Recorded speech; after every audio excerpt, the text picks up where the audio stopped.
Je m'appelle Joseph Sengimana et je travaille pour Intel. Je suis avec the Intel Foundation, qui est un département de Intel qui travaille sur l'éducation en général. Intel est l'un des organisateurs de ce forum.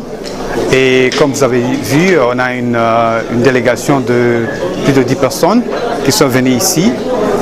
Ça montre l'intérêt qu'on a, non seulement sur l'Afrique, mais sur l'éducation en général, pour tout le monde.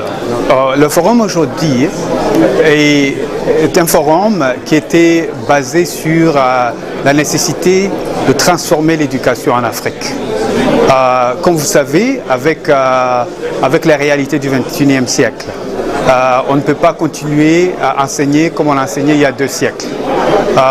Maintenant, avec l'économie qui est vraiment une économie globale, il faut que les pays compètent, il faut que les pays...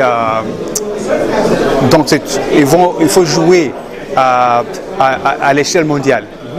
Donc il faut qu'il y ait des compétences qui est comparable à tout le monde. Donc on a vu qu'il y a un problème avec l'éducation, ce qu'on continue d'enseigner comme nous on a appris à l'école.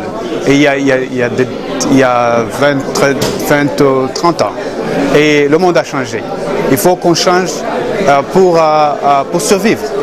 Et alors c'est pour ça qu'on a organisé ce forum pour inviter les pays et les amener ici à Tunis et avoir l'appui de l'ADA, avoir l'appui de la Banque africaine, avoir l'appui de l'Intel, de l'UNESCO pour les aider, pour les accompagner dans ce changement qui est nécessaire.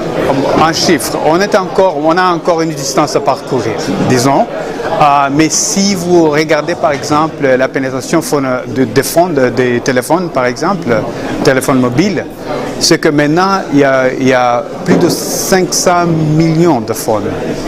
Donc c'est-à-dire que avec cette pénétration-là, on peut l'utiliser pour accentuer l'éducation. On n'est pas là. Donc, ce n'est pas tout le monde qui a l'accès à la technologie. Mais ça avance et on peut utiliser ce qu'on a maintenant.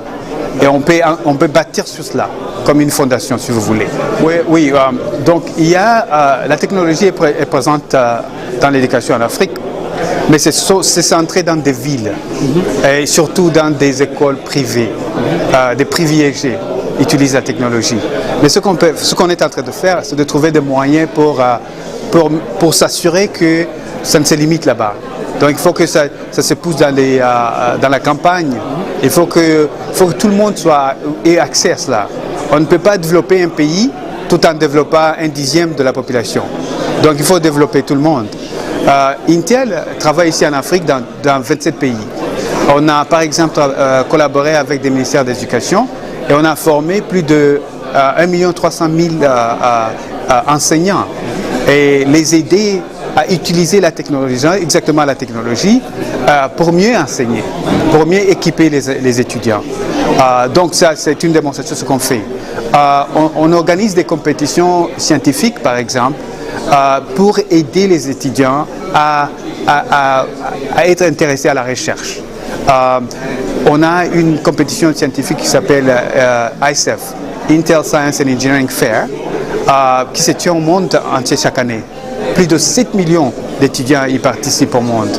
Et en plus de ça, on a aussi des compétitions régionales.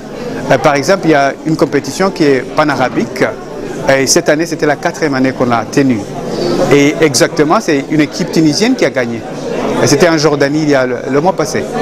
Et l'équipe tunisienne a gagné, a emporté cette compétition-là.